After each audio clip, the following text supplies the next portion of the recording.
The moment I opened my eyes, I was back in November 12th, 1979. The calendar on the wall looked like a death warrant. In half an hour, my dad would be gored to death by a wild boar.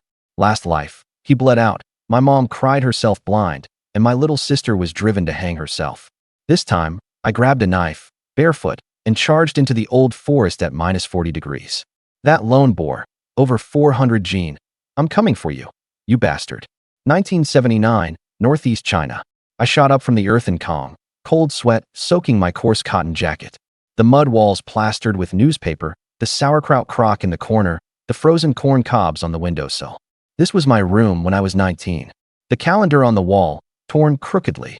November 12th, 1979. My mind exploded with a buzz. Last time it was this day, my dad, Liu Yong, was disemboweled by a lone boar on the southern slope of Old Bald Peak. By the time the villagers carried him back, all his blood had drained. His big hands were as stiff as frozen stones. After Dad left, this family collapsed. Mom, Wang Guilin, usually gentle and weak, aged 10 years overnight. During the day, she forced herself to cook for us. But at night, muffled sobs always came from her room. Her back slowly hunched into a bow. My little sister Lu Xiaoya didn't understand what death meant back then and kept asking where Dad had gone. When she finally understood, her whole personality changed. She'd sit on the doorstep all day, staring blankly toward the village entrance. When it was time for her to be matched for marriage, Mom married her off to a seemingly honest boy from the next village, who knew that Brute would beat her whenever he got drunk. My sister ran back home, and Mom could only hold her and cry. Endure it a little longer. How could we face people if you get divorced? That winter, my sister hanged herself from a beam in her in-laws' house. Mom fainted on the spot. Within a few years, her health collapsed. I was in another city at the time, only hearing the sound of an ambulance over the phone. I didn't even get to see Mom one last time. I threw off the covers, grabbed the hunting knife from the corner, and rushed out. Just as I reached the main hall, the door opened. Mom came in with a bamboo basket. Xiaofeng, she cried when she saw me holding the knife. The basket clattered to the ground. Frozen wild vegetables scattered all over the ground. She hurriedly grabbed my arm. What madness is this so early in the morning? Put the knife down. Mom, something's going to happen to Dad. I gripped her wrist, my throat tightening. I dreamed Dad was on the southern slope of Old Bald Top Mountain, killed by a huge lone boar. My voice trembled uncontrollably. Mom was seized by the fear in my eyes. She opened her mouth. Dreams aren't real. Your dad has been hunting for decades. Even as she said that, her voice grew quieter. Without bothering to explain, I grabbed the knife and ran to the yard. The courtyard gate banged loudly. Mouse burst in with his hair a mess, holding a lasso in his hand. Feng Gu. He kicked open the half-closed wooden door. Half an hour ago, I saw Uncle and the others heading up the mountain from behind Arya's house. They said they found wild boar tracks, as big as a bull's mouth. He caught sight of the knife in my hand, his eyes widening like copper bells. How did you know? Did you see it too? I grabbed his arm and pulled him outside, letting out a whistle. The big yellow dog shot out of the woodshed. Go by the west path. Cutting through the rocky slope saves half an hour. The north wind stung my face. All I could hear was my own heart thumping like crazy. My cotton shoes were soaked through, stiff and icy, rubbing my heels raw. The image of Dad being carried back in my past life kept flashing in my mind.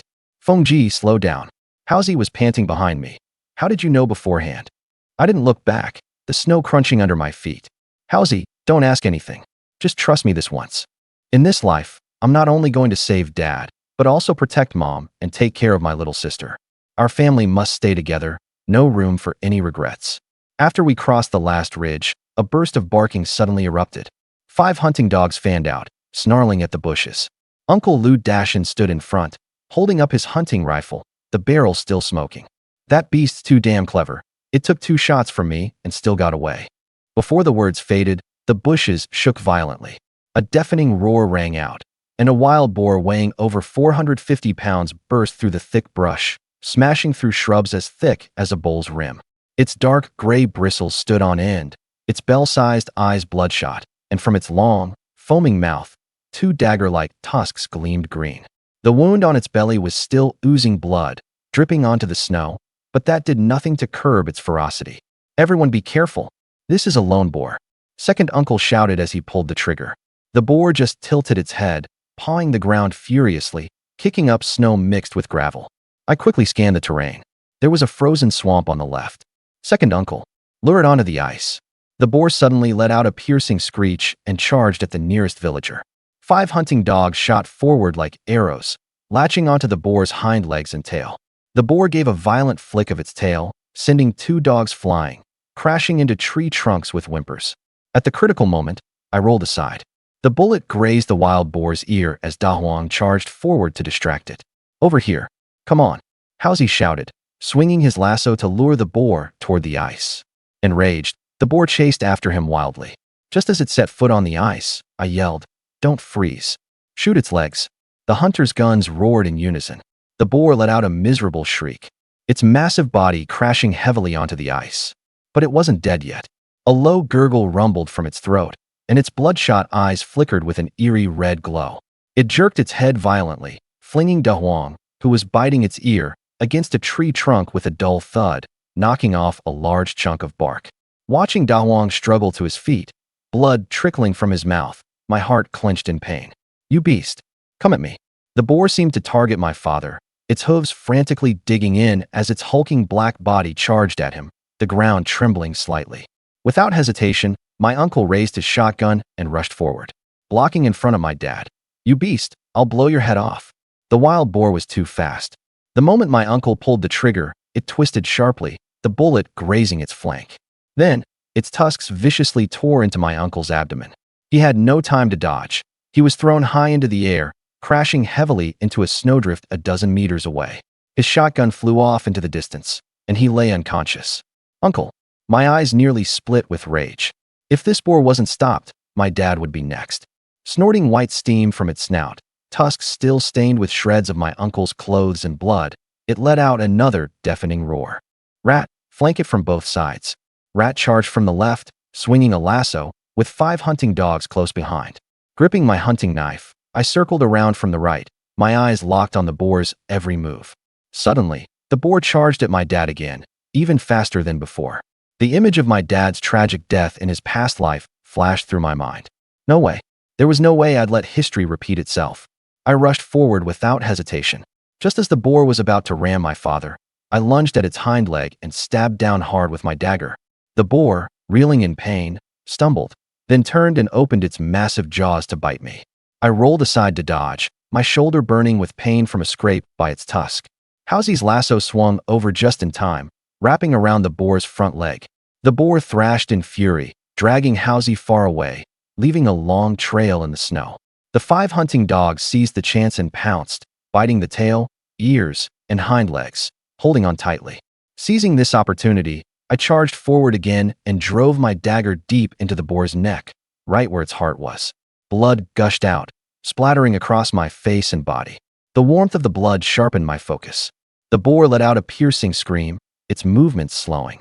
Hauzi and I exchanged a glance. Then with a simultaneous shout, we exerted all our strength. The hunting knife and lasso worked in tandem. Finally, the wild boar's massive body swayed a few times before crashing to the ground, sending up large clumps of snow. I collapsed onto the snowy ground, looking at my father, who stood unharmed not far away.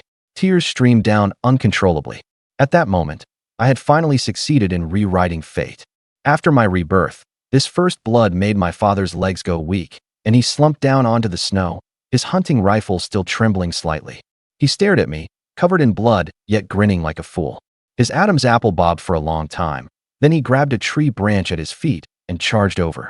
"You little brat. Who told you to throw yourself at it like that? If anything had happened to you, I would have." The branch rose high, stopping just 3 inches above my head. His eyes were frightfully red. Rat Boy scrambled up from the snowdrift, his cotton-padded jacket sleeve torn open, but his face was beaming, even with a snot bubble. "Uncle." Brother Fang's moves were amazing. So cool and stylish. And then he imitated my rolling to dodge the tusks, like a jumping road deer. "Piss off." Dad kicked Mouse's ass, then turned to glare at me. "What are you standing there for? Hurry up and check on your second uncle." Just then, second uncle groaned and slowly opened his eyes under the wet licks of the hound. He looked at the boar lying dead nearby with its eyes rolled back, then suddenly slapped his thigh. "Good boy. Did you kill that boar? Even tougher than your old man back in the day." He tugged at his bloodstained shirt hem, grinned, and said, "But this piglet sure had some kick. Got me feeling like a bear hugged me." Seeing second uncle was okay, the weight lifted off my chest. Dad took out some clotting powder, crouched down to dress his wounds, and grumbled, "Move aside." "What do you know?" "Dad, I'll field dress the boar," I offered. "You? Forget it," Dad scoffed. "You can't even butcher a chicken without shaking. Still want to dress a pig? Don't waste over 400 pounds of pork." I didn't say a word, pulling the hunting knife from my waist and scraping it against the snow-covered ground. Crouching beside the wild boar's carcass, I pressed my left hand on its belly. The skills I'd honed in my past life, the muscle memory was still there. With the blade, I made a small cut beneath the belly, twisted the tip, and used my wrist, rip. A clean slice split the entire hide. My right hand deftly avoided the organs, and in a few quick moves, I had the belly fully opened. I reached into the cavity, expertly tore the membranes connecting the guts, and yanked hard. Heart, liver, lungs, intestines, all came out with a splash, landing precisely on the burlap sack spread on the snow. Second uncle stared, dumbfounded, forgetting the pain of his wound. "Holy cow. Xiaofeng's got some moves, slicker than a butcher. Bro, you been sneaking him into the shed for secret practice." Dad's jaw nearly hit the floor. After a long pause, he finally spat out, "That little brat's been sneaking lessons behind my back, huh?" He cursed, but the corners of his mouth couldn't help curling up. The group tallied their haul and headed down the mountain. "Xiaofeng, when spring comes, I'll teach you how to set traps." Old Third Lu crouched in the snow, his breath swirling with laughter in the cold air. How's he cut in from the side, his neck stiff? "Cut it out. Brother Feng doesn't need you to teach him. He'll be the best shooter in these parts for sure," he said, pulling out an oil paper package from inside his padded jacket. The frozen bean paste buns rustled against the paper. "Brother Feng, eat these on the way. My mom specially saved them for you. I've been keeping them warm in my chest for a while." I took the buns, my fingertips brushing the calluses crisscrossing his palm. Haozi, full name Zhang Hao, was a brother I grew up with next door. His father died young, leaving just him and his mom. The quintessential Northeast hothead, carefree and blunt. Right now, he was awkwardly shoving candies into my pocket.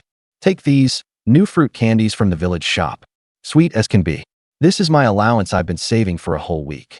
I looked at him and suddenly remembered Haozi's prized wooden box, an aspen box with glossy, worn edges, neatly packed inside with over 80 picture books. The cover of the story of Yu Fei was rolled into wavy edges, and half of the colored illustrations in the generals of the Yang family had fallen out. But whenever he talked about the heroes in the books, his eyes lit up like stars soaked in snowlight. "When we have money," he'd say, stroking the spine of the book, "I'm gonna build a big house, collect every picture book in the country, and let the kids read them all. In this life, I'm going to go all out against the mountain again. No more killing myself trying to climb the social ladder. I'll stay home, take care of the family, lead my brothers to prosperity, and turn all the promises I failed to keep in my past life into reality, one by one." Dad wiped the frozen blood scabs off his face with his sleeve, the boar's head bobbing on his shoulder. "Stop yapping. Pack up your gear and get back to the village before dark." Second uncle shouldered his shotgun, grinning with teeth yellowed from smoke. "Let's go. We're definitely having a few shots tonight. Let old Zhao's hot liquor burn the chill out of us." Everyone sprang into action, loading the boar onto a sled and heading down the mountain. Dusk wrapped around the forest like cotton soaked in ink, bit by bit tightening its grip. I walked at the back of the line, watching the smoke from the village's kitchen chimneys twist crookedly in the wind and snow. Memories suddenly surged back. In my past life, when I drove a shiny car back to the villagers' smiles were hotter than the fire in the stove. They'd pull me inside with Boss Lou this and that. But when my business failed and I returned with a mountain of debt, those smiles instantly froze into ice. A toad lusting after swan meat serves him right. Look at him. Never had what it takes to be a boss. He's fallen now. The gossip behind my back stabbed like icicles. None of those villagers who once swarmed around me would lend a hand. Thinking of this, I suddenly clenched my fists. In this life, I have to marry Yingzi, the girl who always secretly slipped me candy. The love words I never spoke in my past life, I'd whisper to her slowly under the moonlight. I'd make sure my parents could eat white flour steamed buns every meal, no longer having to dig in the cold wind for work points. And there's little sister, who in her past life married early and suffered all her life. In this life, if anyone dares to bully her, I, Lu Xiaofeng, won't stand for it with my hunting rifle. "Brother Feng, what are you daydreaming about?" Rat's loud voice suddenly exploded by my ear. A slap landed on my back. "Are you thinking about Yingzi? Yesterday, I saw her washing clothes by the well. That red padded jacket made her face look so fresh and dewy, you could pinch water out of it. The crowd burst into laughter. Lu Laosan winked and made faces. Oh, Xiaofeng is feeling the stirrings of love, thinking about a wife, kids, and a warm bed. Second uncle laughed so hard he slapped his thigh. Great. When you two get together, I'll definitely drink 18 bowls of wedding wine. Not even one bowl less counts. I blushed and spat, then punched Rat on the arm. Get out of here. If you keep talking nonsense, I'll feed you to the wolves in the mountains. Before my eyes appeared the image of Ingzi with a red hair tie. The setting sun stretched her shadow long. When she smiled, there were two shallow dimples by her cheeks. The night grew thicker, and the laughter and curses of the crowd mingled with the creaking of the sled, winding through the snow, inching closer to the village. In second uncle's rammed earth house, the dim yellow light of the kerosene lamp cast flickering shadows on the mud walls. Mom paced back and forth by the stove, occasionally pressing her face against the frost-covered window to peer outside, muttering under her breath. What time is it now? Why aren't they back yet? Could it be something really happened? She bit her lip mid-sentence, her hands shaking as she added firewood to the stove. Little sister Lu Xiaoya stood by the stove, clutching the hem of her clothes, her voice as thin as a cotton thread. Mom, sit down and rest for a while. You're making me dizzy with all that pacing. She had delicate features, but was far too thin. The faded yellow cotton jacket hung loose on her frame, and her eyes were sunken like two shallow wells. Her chapped fingers pinched dry twigs and fed them into the stove. The flames crackled and sparks flew, reflecting a worry in her eyes like waterlogged cotton. Brother and Dad, definitely nothing's wrong. As soon as she finished speaking, the sound of a sled scraping came from outside the window. Mother and daughter both froze, then turned in unison toward the door. Everyone counted the hall and headed down the mountain. Tui, Tui, don't jinx it. Nothing's going to happen, good or bad, as long as he comes back safe. Wang Guilin snatched up the sole of a shoe and smacked Lu Xiaoya on the bottom. The strapping northeastern woman's eyes were now red-rimmed like ripe hawthorns as she bellowed. You little jinx with your crow's mouth. Your big brother is tough as nails. If anything happened to him, I'd skin that boar and make its hide into a mattress for my son. Wang Guilin sighed, sat back down on the edge of the Kong, and stroked the forestry handbook her son had left behind before he set off. The corners of the cover were worn and curled, with a dried wild ginseng leaf tucked inside. I don't know why Xiaofeng suddenly insisted on going. His father's so stubborn. I wonder if he'll even watch out for the kid. Humph. Second aunt banged her brass pipe against the edge of the Kong, sending sparks flying onto the blue brick floor. If you ask me, it's all Wang Erju's blustering. He insisted the wild boar herd on South Mountain was causing trouble. Otherwise, would Big Brother and Dashin have taken such risks? When I get my hands on him, I'll beat him till his teeth fall out with my shoe. Lu Xiaoya, her fingers red from cold, twisted the hem of her blue cloth jacket into a knot. Mom, second aunt, maybe. We should go to the village entrance to meet them? Meet them? Wang Guilin's eyes widened, wrinkles creasing at the corners. It's late, pitch black in the mountains. We'll only get ourselves into trouble. Even so, she staggered to her feet and grabbed the tin flashlight from behind the door. Just then, the creak of a sled crushing snow came from outside the yard, mixed with men's laughing curses. The three women froze for a moment. Then, like cats with singed tails, dashed madly toward the door. You old man. So you finally remembered to come back. Wang Guilin spotted the wild boar on Lu Yang's shoulder, its tusks still caked with dark red frozen blood. Tears streamed down her face as she grabbed the bamboo broom in the yard and started swinging it at him. The broom branches rustled as they scraped across the cotton-padded jacket. I told you not to go after that boar. Always trying to show off. My son. Wang Guilin sobbed, then threw her arms around Lu Xiaofeng, her fingertips digging into the cotton padding of his jacket, her whole body trembling like a leaf. If something had happened to you, what would I do? Meanwhile, second aunt grabbed Hausi by the ear, making him yelp in pain. She scolded, You little brat. Do you have any idea how worried your aunt and little sister Xiaoya were? Next time you dare to act so recklessly, see if I don't break your legs. Lu Xiaofeng let his mother's tears soak the shoulder of his jacket. He raised his hand to wipe away the teardrops clinging to his little sister's lashes. These very eyes, when they had closed tightly in his past life, had still had bits of grass on their lashes. Uncle's earthen stove was burning vigorously, orange-red flames licking the bottom of the black iron pot. The big iron pot bubbled with milky white steam. Pork belly, cut 2 fingers wide, unfolded in the broth. The fat droplets spun merrily in the dark soy-colored broth, intertwining with the golden, translucent sauerkraut shreds.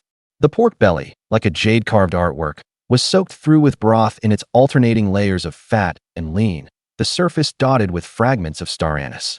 The vermicelli noodles, like soft silver ribbons, tumbled and floated in the hot soup, winding between the meat and sauerkraut, becoming even more translucent under the rising steam. The rich aroma, mingled with the scent of pine firewood, rushed straight to the ceiling. It swirled around the rafters and then wafted down. The flavor of the tangy sauerkraut, the rich fat of braised pork, and the smooth vermicelli perfectly fused together, making people's noses itch and their Adam's apples keep bobbing up and down. The aroma seeped through the cracks of the door and windows, attracting the big yellow dog lurking in the snow outside the courtyard. Its tail swept the snow, and now and then it let out a few greedy whines. Lu Yong and Lu Dashin each held a coarse porcelain bowl filled with amber-hued aged spirits. They clinked their bowls together, clang. "Brother, today that kid Xiaofeng really did us proud." Lu Dashin picked up a quivering piece of pork skin, oil droplets dripping from the bamboo chopsticks into the coarse bowl, forming a tiny oil slick. That's skill in gutting. Even the old master would have to give a thumbs up. Lu Yong listened to his younger brother's praise, feeling as comfortable as drinking iced sour plum soup in the dog days of summer. But he kept a straight face, downing half a bowl of liquor in one gulp. His Adam's apple bobbed, the veins on his neck bulging, and he let out a sharp gasp from the burn. Stealing a glance at his son wolfing down food across the table, Lu Xiaofeng was greasy-mouthed, his ears reddening as if rouged. At the praise, his lashes fluttered, his eyes bright as if sprinkled with stars, and he pretended to be calm by wiping his mouth with his sleeve. His look, wanting to show off yet afraid to be obvious, made Lu Yong both amused and exasperated. Long face my ass. Who knew if it was just luck? Remembering how his son had charged at the wild boar with a hunting knife in broad daylight.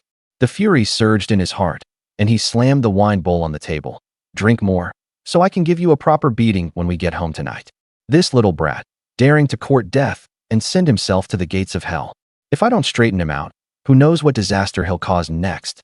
Lu Yong refilled his own bowl with wine and gulped it down fiercely, the fiery liquid burning through his throat, scorching his chest, and making the hand clutching the chopsticks tremble slightly.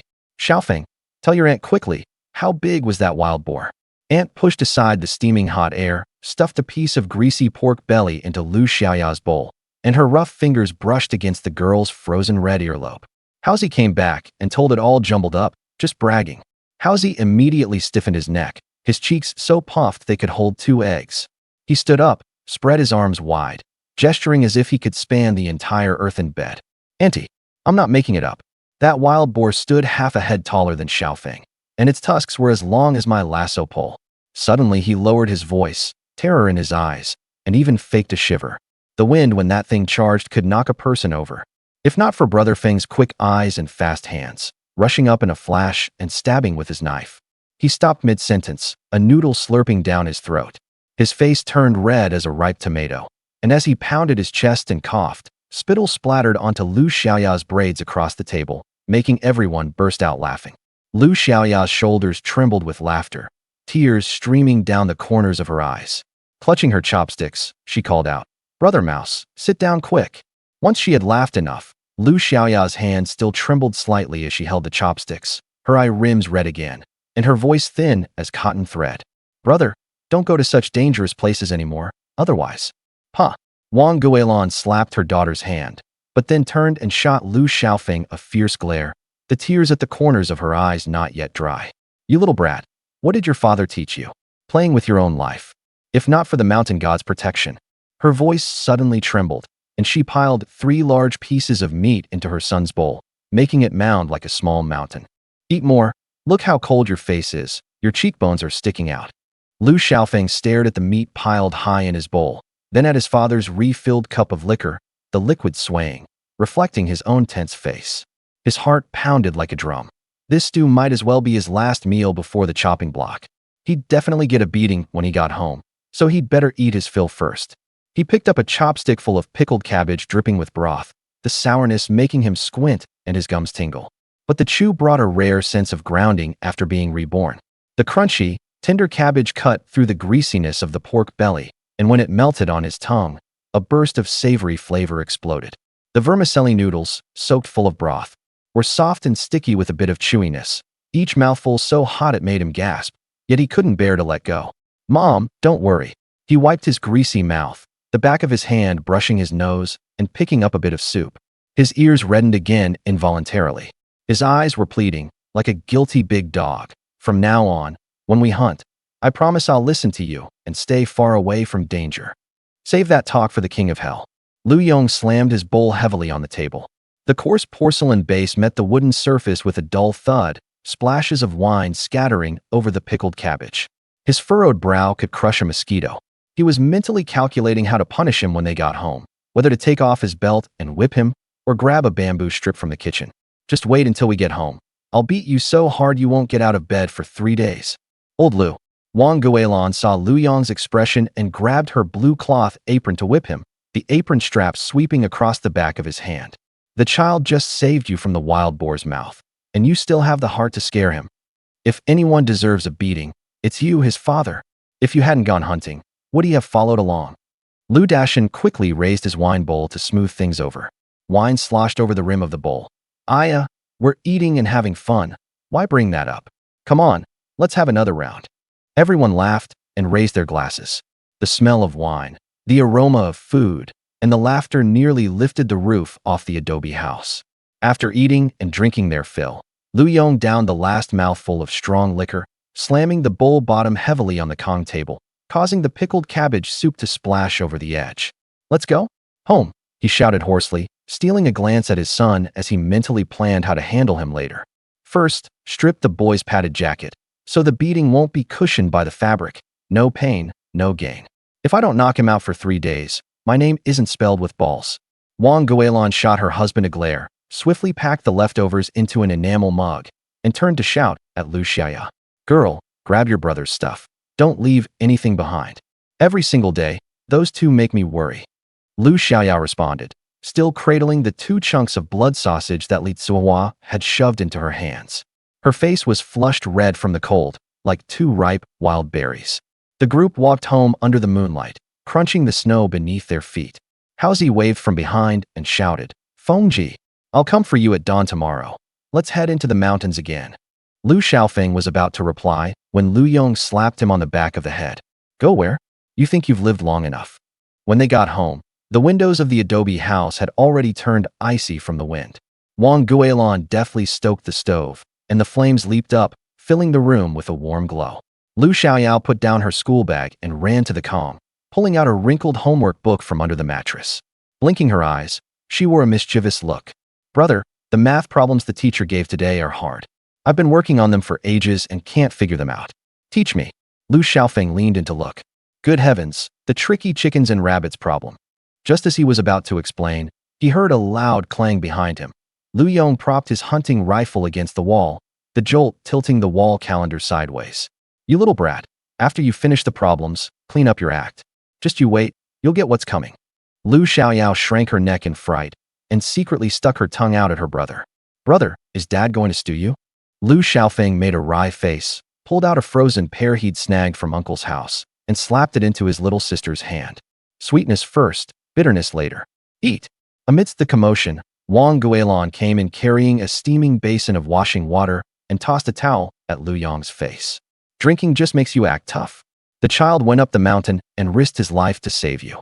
It's bad enough you won't say a word of praise, but you even want to beat him?" Lu Yong, his face covered with a towel, shouted in a muffled voice. "What do you women know?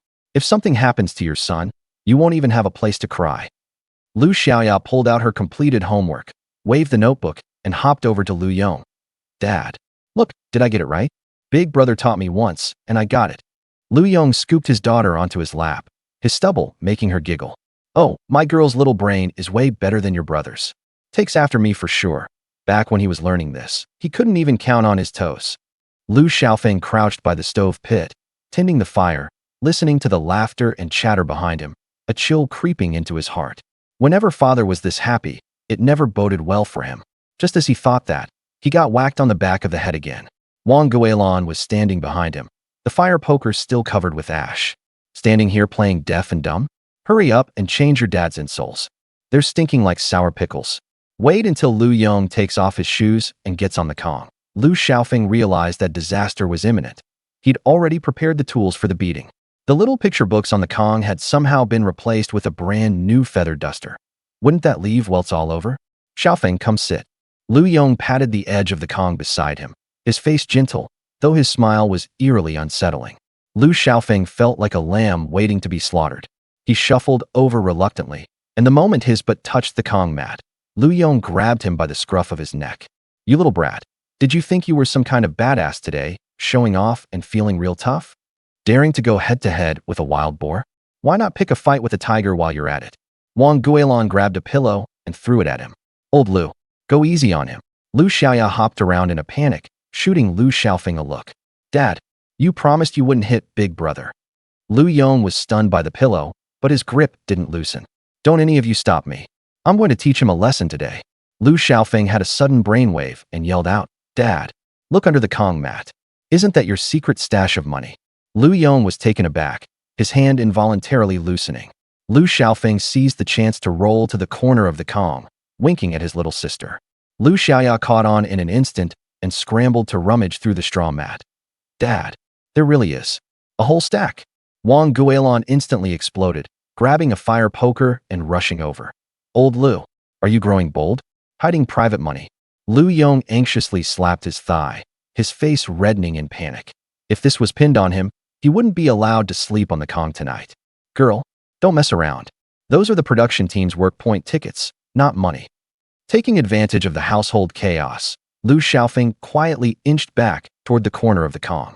That beating was probably unavoidable, but he could stall for a second longer, maybe even buy enough time for them to forget. Watching his parents and little sister bickering fiercely, a warmth suddenly filled his heart. In his previous life, down and out, he dreamed of scenes like this, full of such lively commotion. Wang Guilin's fire poker sliced through the air in a sharp arc, smack. It struck the edge of the Kong, sending frost patterns on the window frame scattering down with a rustle. Old Lu, you've got to make this clear today.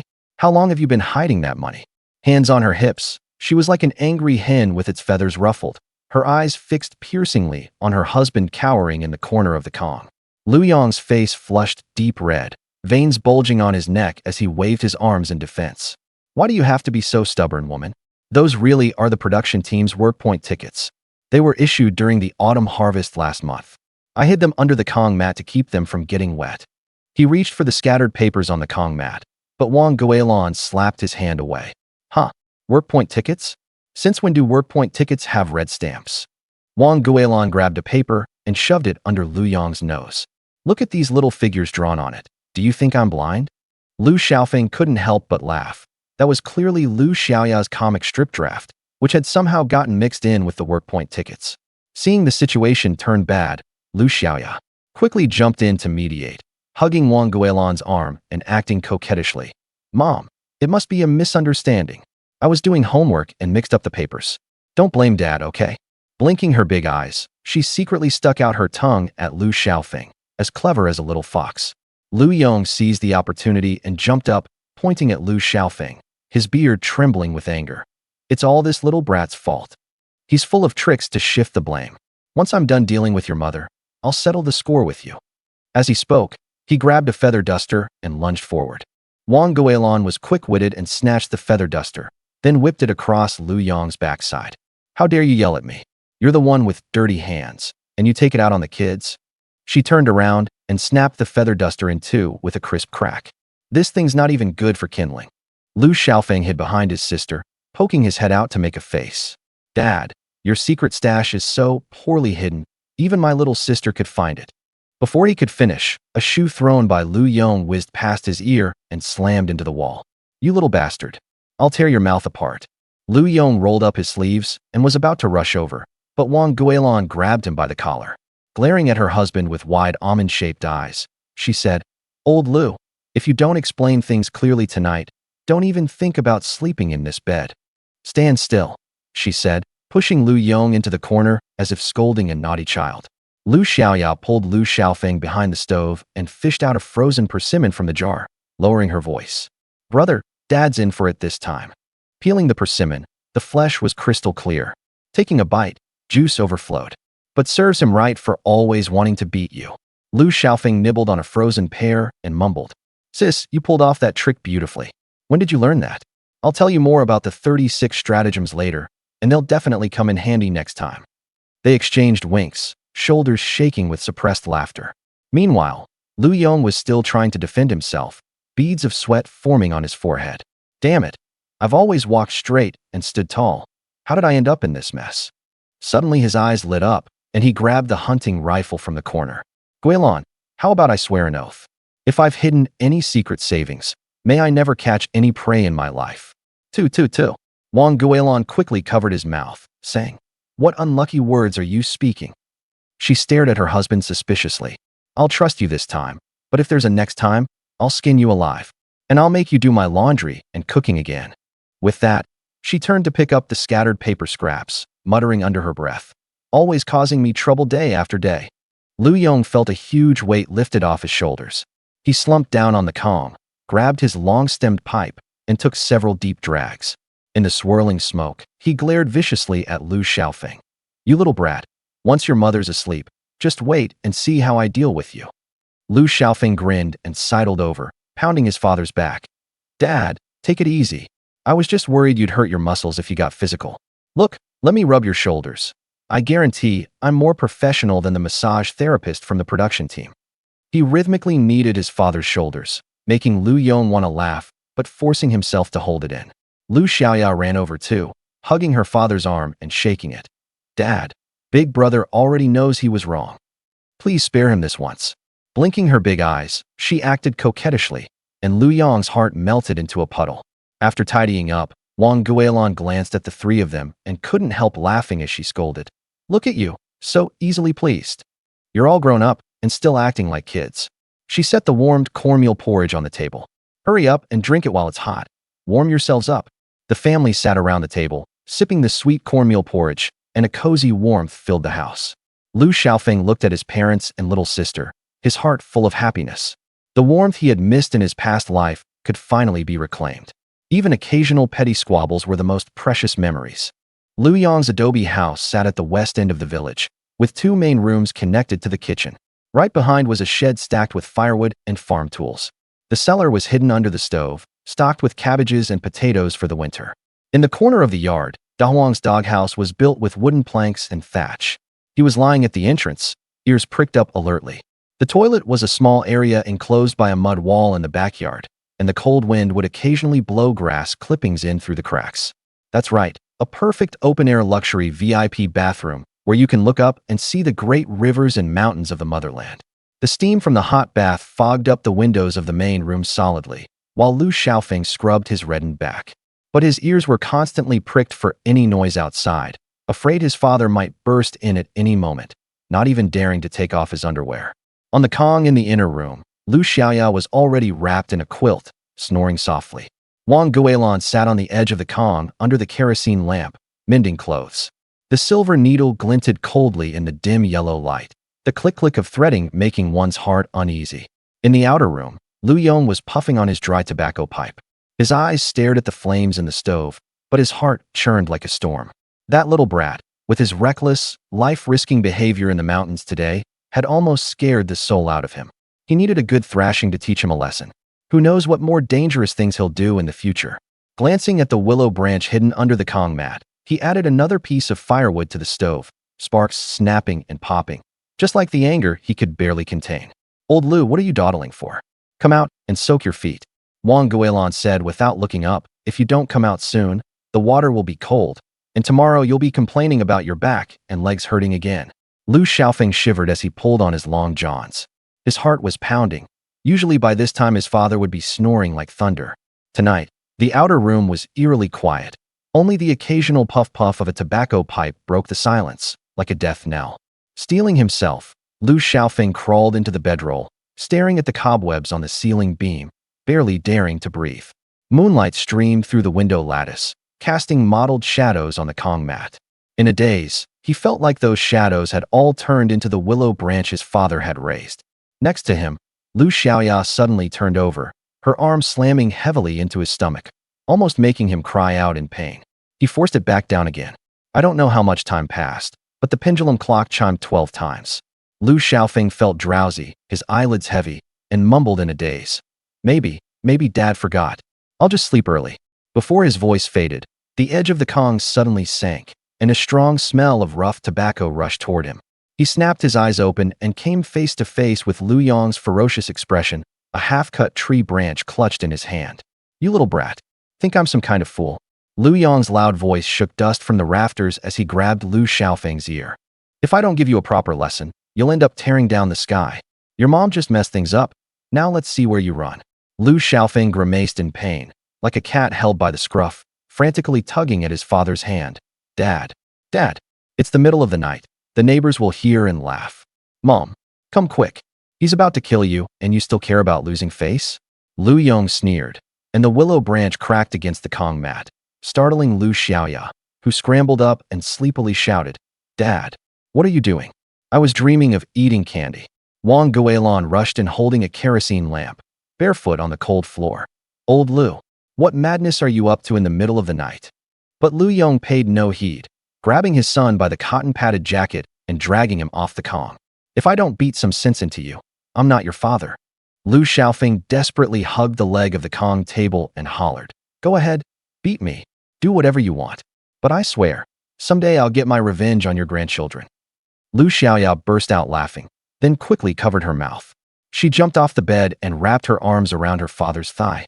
Dad, big brothers, but has no meat left. Beat him anymore and it'll be just bones. Nobody would even want that for soup. Let go.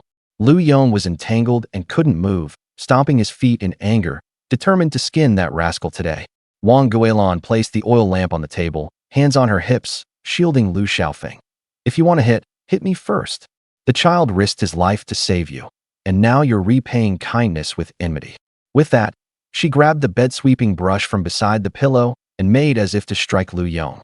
Lu Xiaofeng took the chance to roll into a corner, clutching his head and shouting, Dad, look at the strength in your hands. You could kill a tiger. If you beat me to a pulp, who's going to support you in your old age? Don't you want your grandchildren anymore?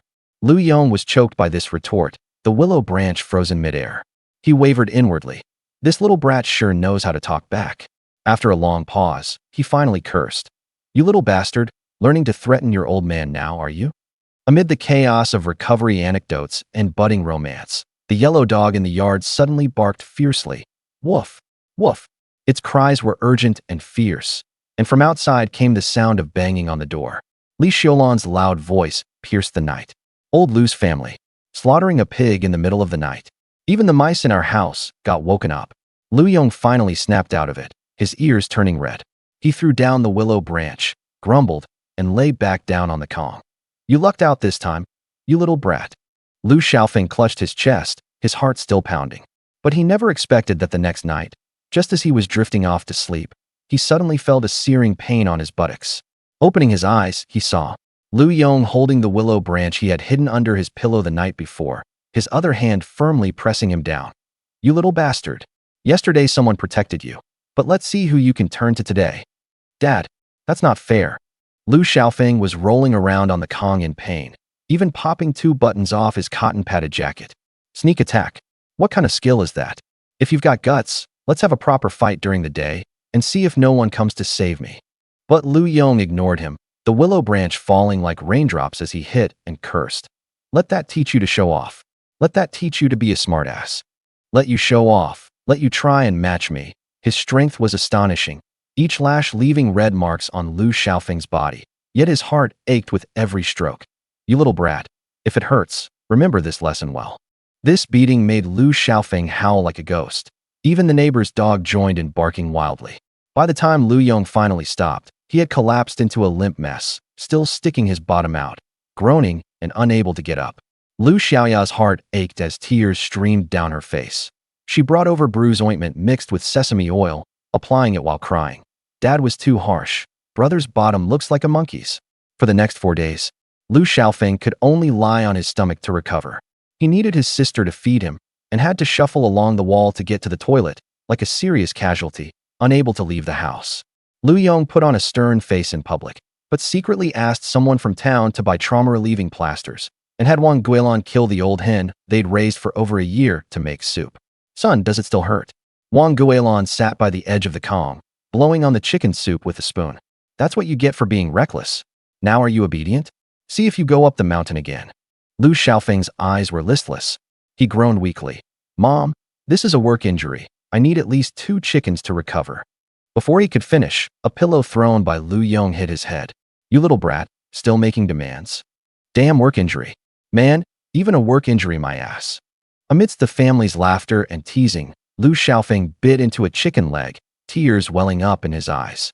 Although the beating was excruciatingly painful, he still felt a warmth in his heart. Who wouldn't want to get a spanking from their dad when they're older?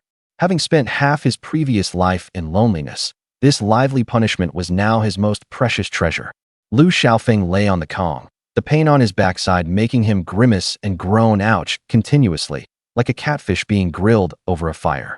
Ever since that night when his dad's willow branch showed its power, his yard had never been quiet. The next day at noon, the sun had just climbed to the treetops when the yard echoed with the clanging of the gate being pushed open. Big Yellow darted out, barking warily, but recognizing the visitor as Lu Laosan, it immediately wagged its tail and bounded over, nuzzling around his pants leg. Old Lu family.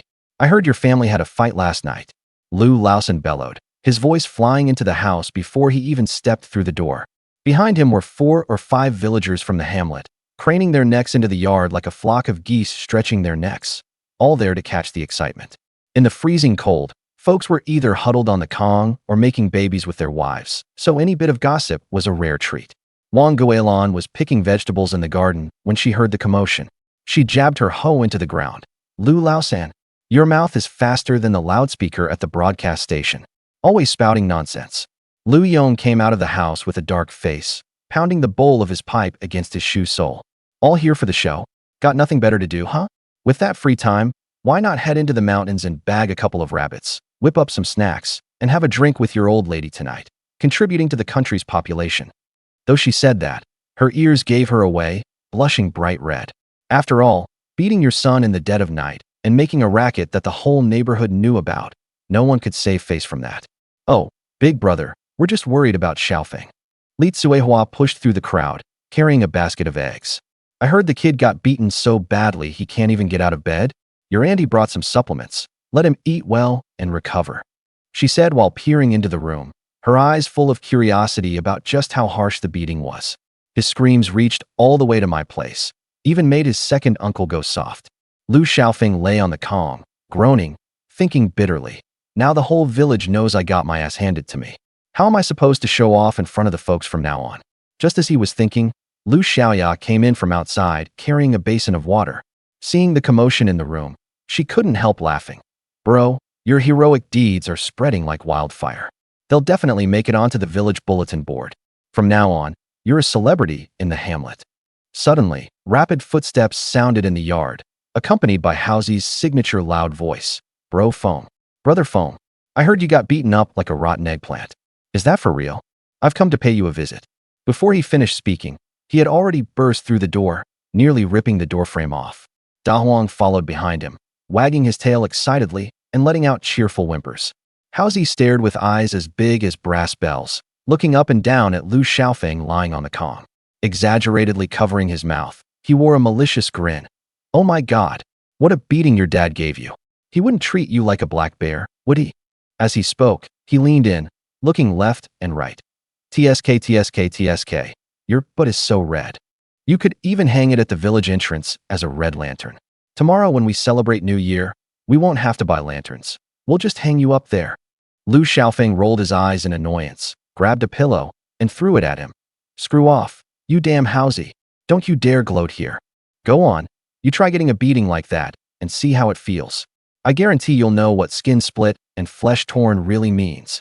Housy dodged nimbly, the pillow flying past his ear, hitting the wall and bouncing back. He grinned, plopping himself down on the edge of the Kong, almost jolting Lu Xiaofeng off the bed. Feng Ji, I don't have your luck. But seriously, you're insane, going toe-to-toe with a wild boar. Getting a beating is just the price of growing up. From now on, when you chat with folks outside, it's all bragging material for you, he said, winking and making faces. In the yard, Da Huang started barking again, this time with a hint of familiarity in the sound. Lu Xiaofeng's heart stirred, and he struggled to lift his head. He saw a figure at the door with a red headband. It was Ingzi. She held a blue cloth bundle in her arms, her cheeks flushed red, like a ripe crabapple in the cold wind. 18-year-old Ingzi was tall and slender, her figure graceful and full even under her coarse cotton-padded jacket. Her big, watery eyes would flicker a shy glance at people before she quickly lowered her head. Ingzi. Lu Xiaofeng's tongue suddenly tied. After his father died in his past life, he had thrown himself entirely into business and never really cherished this girl who silently liked him. By the time he came to his senses, Ingzi was already dead. Now, seeing Ingzi's timid demeanor, a pang of bitterness welled up in his heart. He silently vowed to marry this girl no matter what in this life. Xiaofengji, I heard you were injured. Ingzi's voice was as soft as a mosquito's hum, her fingers twisting nervously around the blue cloth bundle. I made some plasters for you. They're really good for bruises and sprains. Try them. Blushing, she handed over the cloth bundle, her eyes not daring to meet Lu Xiaofeng's. Uncle Yong is really something. How could he be so harsh? Wang Guolan was squatting by the stove adding firewood when she caught a glimpse of a blue cloth figure flashing past the yard gate. The fire tongs clattered to the ground as she patted the dust off her apron and hurried out to greet them. Ingzi. Speak of the devil and she appears. Girls are always so thoughtful. She rubbed her red, cold hands on her apron and reached out to take the cloth bundle from Ingzi's arms. Come inside and warm up. I've got boiling water on the stove. I'll make you a bowl of brown sugar water. Xiaofeng will be fine after lying down for a few days. Turning her head, she saw Lu Xiaofeng lying foolishly on the edge of the Kong. She reached over and pinched his arm. What are you dawdling for? Ingzi brought you medicine. Hurry up and thank her. You've got no sense at all. Lu Xiaofeng grimaced in pain. Just as he tried to push himself up on the edge of the Kong, the wound on his buttocks suddenly stabbed like needles, the kind of agony that makes you wince. Hiss! He sucked in a sharp breath, and beads of sweat instantly appeared on his forehead. As he moved, the coarse cotton blanket slid off his leg, revealing patched thermal underwear. He grumbled inwardly.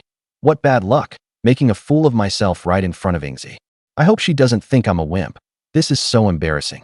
Ingzi startled forward 2 steps, clutching her cloth bundle tighter to her chest, her face blushing red. Don't move. Granny Zhang said you have to lie still and let the injury heal. If the wound opens up again, it'll be bad. Snowflakes clung to her lashes, and puffs of white breath escaped as she spoke. Her fingers trembled a little as she untied the cloth bundle, revealing dark medicinal paste wrapped in oil paper. I made this plaster myself, added some wild mountain honey. It won't hurt as much once it's on. Haozi, who had been crouching on the doorstep, jumped to his feet. Brother Feng, this is a blessing in disguise. Ingzi's plasters are amazing. Last year, when Zhuzi got kicked by a horse, 3 applications, and he was back on his feet. That wound on your backside? 3 days, guaranteed to heal. He winked and sidled over, elbowing Lu Xiaofeng. Once you're better, take one of the roe deer legs we caught and go visit Ingzi's place. Her family's heated Kong is way more comfortable than this dump. Go on, go on. What nonsense are you spouting? Ingzi's right here. Lu Xiaofeng's face flushed bright red. He stepped back, his lower back bumping into the wall clock behind him. Amidst the ticking, the room burst into laughter. He put on a disdainful front, but inside, he was swayed. Ingzi really was good, hard-working, and attentive. If only. He quickly shook his head, not daring to think further, afraid someone might see through his thoughts. Old Third Lu, who was squatting in the corner weaving baskets, straightened up and slapped the willow twig against the ground. That kid Xiaofeng is really blessed. Ingzi's needlework is better than any embroiderer's, and her medicine brewing is more effective than a doctor's. You couldn't find a girl like her even with a lantern. He grinned and leaned close to Ingzi. Ingzi, don't let this kid slip away, or you'll regret it later. Uncle Lu. Ingzi's face turned crimson.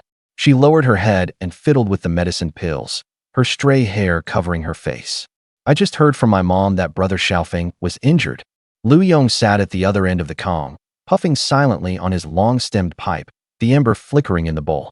Watching Ingzi tend to his son's wound with such earnest concentration, his brows furrowed deeply. But he couldn't help the corners of his mouth twitching upward.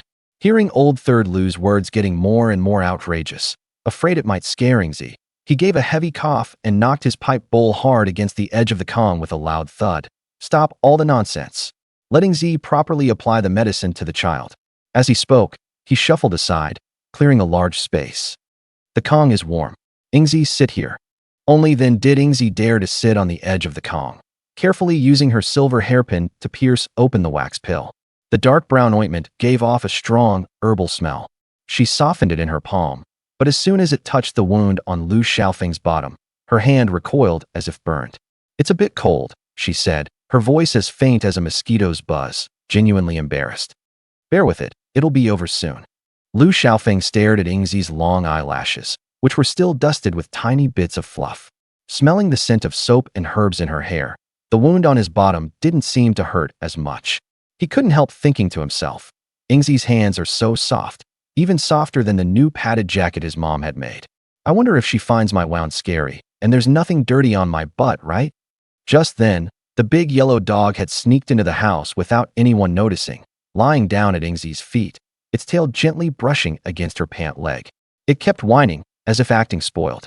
Wang Guilin came in carrying a bowl of brown sugar water and saw this scene, laughing until her face was full of wrinkles, but pretended to frown and said, "This ungrateful thing, Big Yellow, usually won't even acknowledge me even if I feed it bones. When it sees Ingzi, it's like a shadow following her around." The laughter in the room mixed with the wind outside, making the oil lamp light flicker. Lu Xiaofeng had been lying on the Kong for 4 days. The wound on his butt had just scabbed over, and he could no longer contain himself. Before dawn, he stuffed 2 cornbread buns into his pocket, leaned on a polished jujube wood stick, and limped toward Rat's house. In the snow, he stumbled with every step. With each step, the wound on his butt throbbed with pain. He thought to himself, finally able to go out. "If I lie down any longer, my bones will fall apart. I need to hurry and borrow the things." Reincarnated for a few days, only 1 day in the fields, the rest spent recovering from injuries, shaming the reincarnation clan. "Brother Foam, you're finally here." Mouse was squatting by the yard gate sharpening a knife. When he saw Lu Xiaofeng coming, he tossed the whetstone aside with a clatter, rushed over, and grabbed his arm. "My mom just steamed some cornbread and stuffed 2 in my pocket. We can snack on the way." He glanced behind Lu Xiaofeng. "Why didn't you bring Daowan?" "Left him home to watch the house," Lu Xiaofeng said, turning up his padded jacket collar to block the wind. "Going to second uncle's today, not convenient to bring the dog. Besides, we're borrowing a gun, not going hunting." He said it out loud, but his heart was pounding. Could that stubborn second uncle actually lend the gun without a fuss? They didn't want to get beaten up again, but no matter what, they had to give it a try. It was about whether he could go hunting in the mountains. The two walked toward the west end of the village, crunching through the snow and ice beneath their feet. Mouse hunched his neck, his nose red from the cold. "Fengji, do you really think second uncle will lend us the gun?" He breathed into his palms and rubbed them vigorously. Last time, Erjuzi's brother wanted to borrow the gun to hunt a bear, and second uncle hit him on the head with his pipe and scolded him for messing around with the gun. Lu Xiaofeng spat into his hands and rubbed them hard. "Let's try, no loss. Worst case, when second uncle gets rough, you stay to hold him off, and I'll make a run for it. Actually, second uncle looks tough, but is soft-hearted. Last year I helped him carry firewood, and he secretly gave me 2 roasted sweet potatoes." As they talked, they reached the gate of second uncle's yard. Lu Xiaofeng thought to himself, when he sees second uncle, he'll have to say plenty of nice things. If that doesn't work, I'll pester him until he agrees. He pushed open the unlatched wooden gate. Woof! A loud bark nearly deafened him. A blue-gray shadow, baring its teeth, darted out from behind the woodpile. Splashed snow all over his pant legs. Oh my God! The rat was so scared he jumped up, covering his head and hiding behind Lu Xiaofeng, his legs trembling like a sieve. Was this a dog, or a little leopard? How did it get so big? This big blue-gray dog stood nearly half as tall as a person, with broad and thick shoulders. Its blue-gray fur was glossy and slick, as if oiled. It crouched down with its front paws, digging its claws into the frozen hard soil, letting out a low growl from its throat. Saliva dripped from its large white teeth, its eyes wide open with a fierce glare. Lu Xiaofeng also felt a chill down his spine, his hand gripping the datewood stick, covered in sweat. Still, he forced himself to take a step forward. He encouraged himself in his heart. Can't be afraid. If you show fear in front of a dog, it'll be a laughingstock. Second uncle, why didn't you tie up your dog? The door creaked open, and Lu Dashin came out leisurely, a tobacco pipe in his mouth. The copper bowl on the pipe stem glistened in the sun. Seeing the two of them cowering in fear, he laughed and slapped his thigh, shaking ashes from the pipe bowl onto their heads. "Look at you two, such cowards. De Qing was just playing with you. Would he really bite you?" He bent down, picked up a jujube wood stick from the base of the wall, and waved it at the big blue dog. Shoo shoo, lie down. He's one of us. De Qing immediately tucked his tail between his legs and backed off a couple of steps, but still kept a sharp eye on Lu Xiaofeng, ears perked high, body tensed at the slightest sound. Only then did Lu Xiaofeng dare to breathe, wiping the cold sweat from his forehead. Uncle, we wanted to ask you a favor. He leaned closer to Lu Dashan, his red, frozen nose nearly touching the other man's pipe bowl. Do you think you could lend us your gun? Just a few hairs, roe deer. We won't go after any big game. We'll return it right after. His heart was in his throat, afraid that his uncle would flatly refuse. Lu Dashan's face instantly darkened. He tapped his pipe bowl against his shoe sole with a loud clang, scattering sparks onto the snow. Don't even think about it. He glanced at Lu Xiaofeng's backside, his mouth twisted in a pout that could hold an oil jar. Haven't you had enough of wrestling with wild boars last time? Give you a gun and you'll fly to the sky. The forest farm's guns are for protecting the woods, not for you two little brats to fool around with. Uncle. The mouse wrung his hands anxiously, blood beads seeping from his chapped knuckles. We promise we'll be careful. We just want to hunt a few animals to trade for some money, to get Annie a piece of new cloth for a padded jacket. Cut it out. Think I'm senile. Lu Dashan glared at him, nearly jabbing his pipe into his face. I know exactly what you two are up to. If Xiaofeng dares to charge at a wild boar, you'll be right there cheering him on. Lu Xiaofeng's heart sank. He was about to wheedle a little more, but Lu Dashan suddenly waved his hand. However, he jerked his chin toward the big blue-gray dog in the corner. De Qing was a stray I found in the mountains 2 years ago. It was really small back then, probably its mother had died, and it was so hungry it came out of its den to wander. I patted De Qing's head, my rough hand pressing the fur down only for it to spring back up. It's extremely sturdy, with a nose keener than a wolf's. Last time it chased a roe deer, it crossed 3 mountains and didn't let it escape. If you don't mind, take it. Housy's eyes instantly widened like copper bells, his mouth open wide enough to fit a corn bun. Second uncle, are you serious? You're giving us this dog? Lu Xiaofeng was also stunned. This De Qing dog looked no ordinary creature, sturdier than any dog in the village. How could second uncle bear to give it away? Could it be that he had seen that I didn't flinch just now? His heart was both surprised and delighted, thumping like a rabbit in his chest. Would I fool you two little calves? Lu Dashan stuffed some tobacco into his pipe bowl, lit it with a flint, but this dog chooses its master by its own rules, Xiaofeng. If you can get it to warm up to you, I'll give it to you. But if you're scared, then consider that you two never crossed my doorstep today. Lu Xiaofeng took a deep breath, his exhaled white breath forming a mist in front of him. He slowly crouched down, tossed the wooden stick aside, and extended his hand palm up. The large gray dog immediately stood up, a low warning growl rumbling in its throat, its front paws scraping 2 shallow grooves in the ground.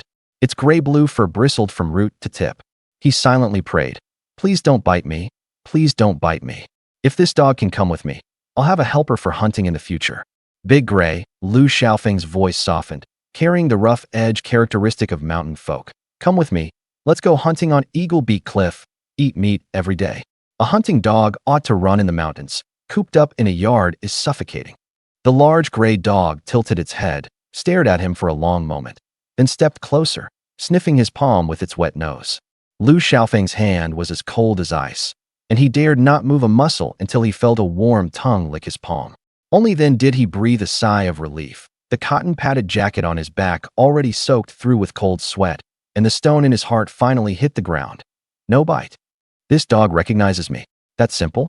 Could it be that I exude a kingly aura that attracted it? From now on, when I go hunting in the mountains, I'll just shout once, and all the wolves, leopards, and tigers will lie down and submit to death. The big blue dog wagged its tail, its low growl turning into soft whimpers. Lu Dashan watched this scene, a subtle smile creeping onto his face.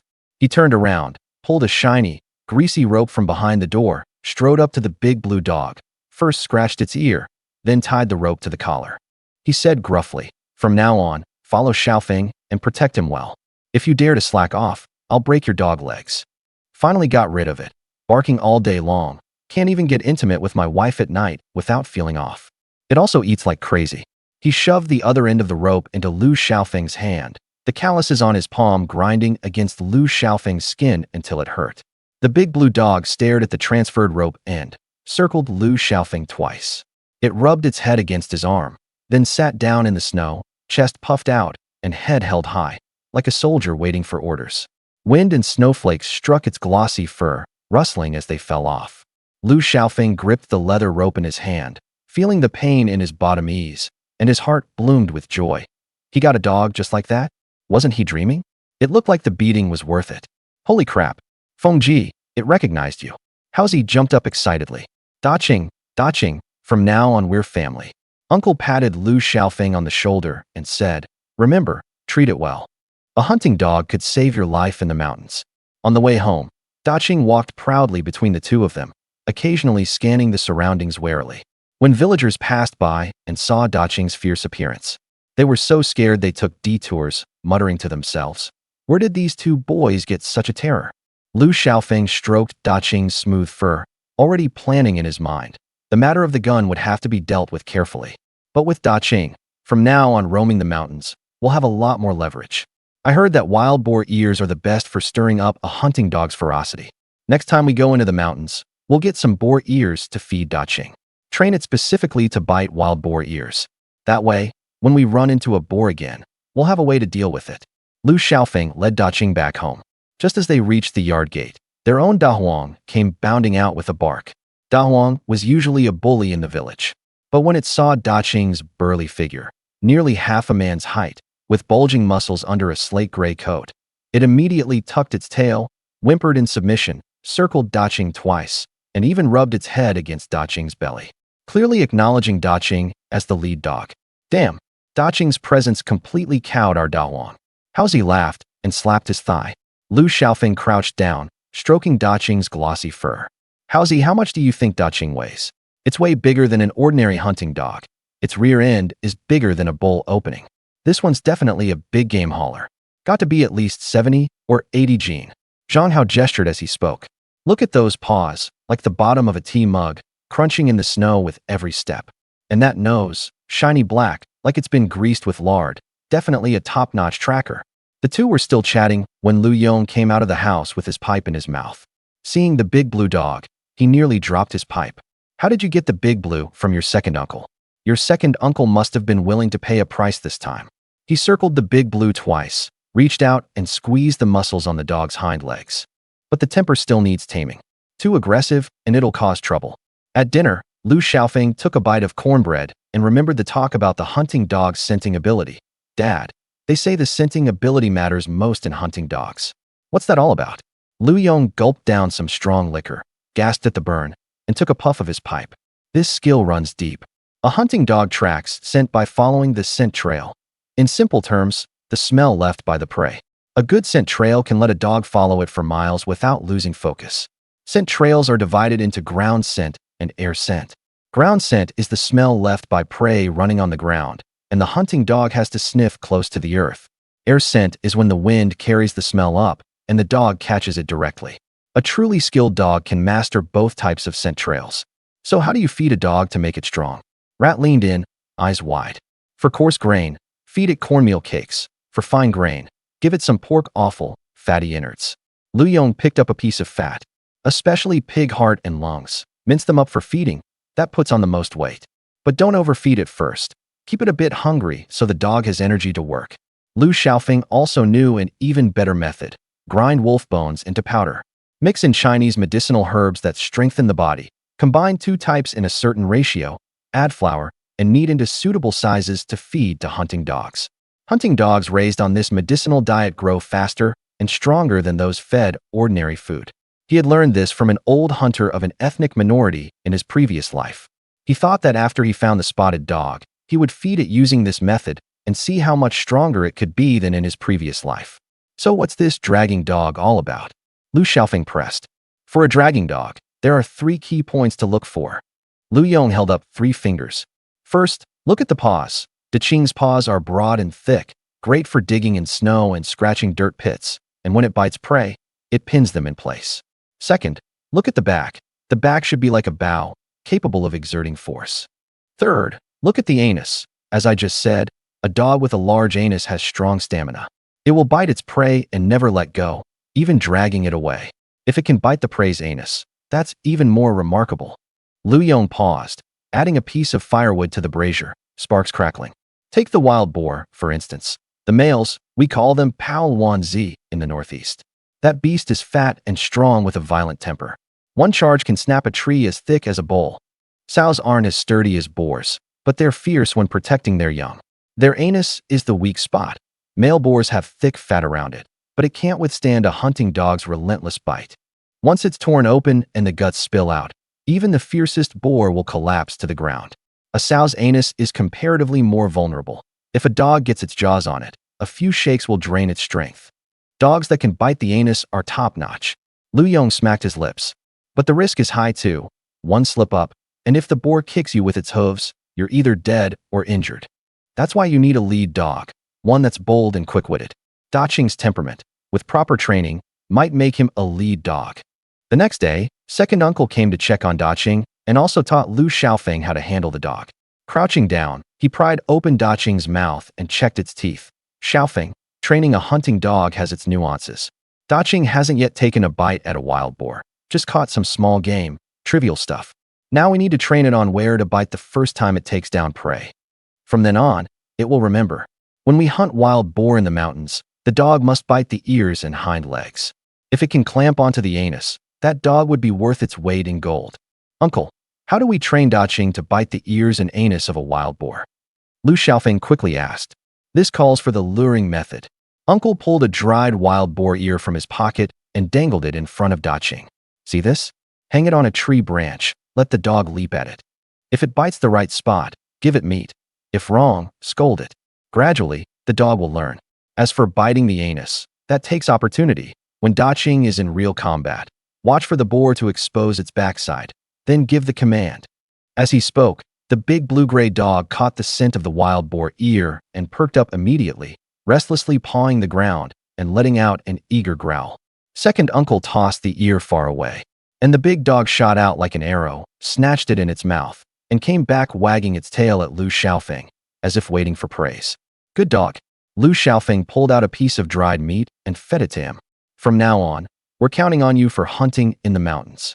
Howsy, watching from the side, itched to try too. But just as he tossed the wild boar ear, before the big dog even reacted, Big Yellow charged out, snatched the ear in its mouth, and dragged it toward the doghouse, making Howsy stomp his feet in frustration. You useless thing, that's for training the big dog. Everyone burst out laughing. Lu Xiaofeng looked at the majestic big blue-gray dog, thinking to himself, once it's trained well enough, I'll take it into the mountains for real hunting, and then I'll definitely make it a top-notch hunter. In the days that followed, Lu Xiaofeng and Mouse trained Da Qing and Da Huang every day with their heads down in the open space at the village entrance. Though Da Qing had a fierce temper, he was sharp-witted. Within a few days, he had mastered the trick of pinching ears. Da Huang also learned the skill by following Da Qing, and from time to time, relying on his familiarity with the territory, he would show Da Qing the way, practically acting as Da Qing's underling. When the old hunters in the village passed by and saw these two dogs, they couldn't help clicking their tongues in amazement. Old Lu's family has gotten a treasure of a dog. From now on, the wild boars and roe deer in the mountains will really have a hard time. The north wind in October whipped up snow pellets that stung people's faces. Lu Xiaofeng led Da Qing, the big blue dog, and Mouse trudged behind, his hands frozen red tucked into his coat, as they shuffled home through snow that buried their ankles. The collars of their cotton-padded jackets were turned up high, and the ear flaps of their hats tightly wrapped around their frostbitten ears. Their exhaled white breath torn to shreds by the wind as soon as it emerged. Da Qing would occasionally lift a leg under a tree to mark his territory, then hold his head high and walk beside Lu Xiaofeng. With each step, his paws sank deep into the snow, making a squelching sound. As he rounded the crooked old elm at the village entrance, he ran straight into Li Jinsong. This guy was wearing a nearly new blue cotton-padded jacket, hands tucked into his sleeves and neck hunched. Behind him, two skinny mongrel dogs were playfully biting each other. Well, if it isn't Xiaofeng. Li Jinsong squinted sideways, a smirk flickering at the corner of his mouth. He ground his foot into the snow. In this bitter cold, not at home warming the Kong, what are you wandering around with that dog for? His gaze swept over the big blue dog, a flash of envy in his eyes. Where'd you get that big blue dog? Looks imposing, but who knows if it's any use. Might be all show and no action, scare stiff at the first sight of real game. Lu Xiaofeng's heart skipped a beat as memories of his past life came flooding back. When he was in his prime, every time he returned to the village, he would treat Li Jinsong to good wine and fine food, taking him to restaurants and karaoke bars. He was always eager to fawn over him. But now that he had come back broke after his business failed, back when he was successful, every time he returned to the village, he'd treat him to good food and drink, take him out to restaurants and karaoke, and that guy would always flatter him eagerly. But now, after his business failed and he came back in disgrace, Li Jinsong didn't even spare him a glance when they met, and he still gossiped behind his back. I said all along that Lu Xiaofeng was just a show-off. See, now he's crashed and burned. Li Jinsong, you don't know how a dog is until you try it. Lu Xiaofeng suppressed the disgust rising in his chest, forced a smile that didn't reach his eyes, and reached out to pat the big blue dog's thick neck. The big blue dog seemed to sense its owner's mood, letting out a low, rumbling growl from its throat, its ears snapping upright, its eyes fixed warily on Li Jinsong and his two mutts. Li Jinsong's two mutts had been frolicking, but now they suddenly bristled, tucking their tails and barking wildly at the big blue dog, their yelps sharp as a broken gong. The big blue dog, however, stood steady as a mountain, merely giving them a cold glance, a look like it was watching two flies buzzing around a dung beetle. What the hell are you yelling about? You've never seen anything, you worthless mutt. Li Jinsong kicked the village dog beside him, the sole of his shoe thudding against its rump. The dog whimpered and slunk away. Just like your two masters, all bark and no bite. Housie, who had been walking behind with his head down, now hurried forward and planted himself in front of Lu Xiaofeng. His face, red from the cold, scrunched up like a steamed bun. Li Jinsong, stop with the insinuations here. Last time, who was it that followed us and picked up a foolish roe deer, then turned around and claimed they shot it themselves? He spat on the ground. If you've got the guts, come hunting in the mountains with us and see whose dog is better. He was muttering to himself. Brother Feng wasn't usually one to stir up trouble, but seeing his clenched fists and tight jaw, there must be some grudge between them. He'd have to find a chance to ask later. Yo, Housie is here too. Li Jinsong sneered, then spat a wad of yellow phlegm into the snow. With your lousy skills, you want to compete with me? Last time at Wild Boar Ridge, who was it that got so scared they hugged a tree and didn't dare move? Sticking out his chest, which one of us Li brothers isn't a skilled hunter? You two little brats are just blind luck hitting a dead mouse. If you've got the guts, come try your luck at Eagle Beak Cliff with us. The wild boars there don't take cowards.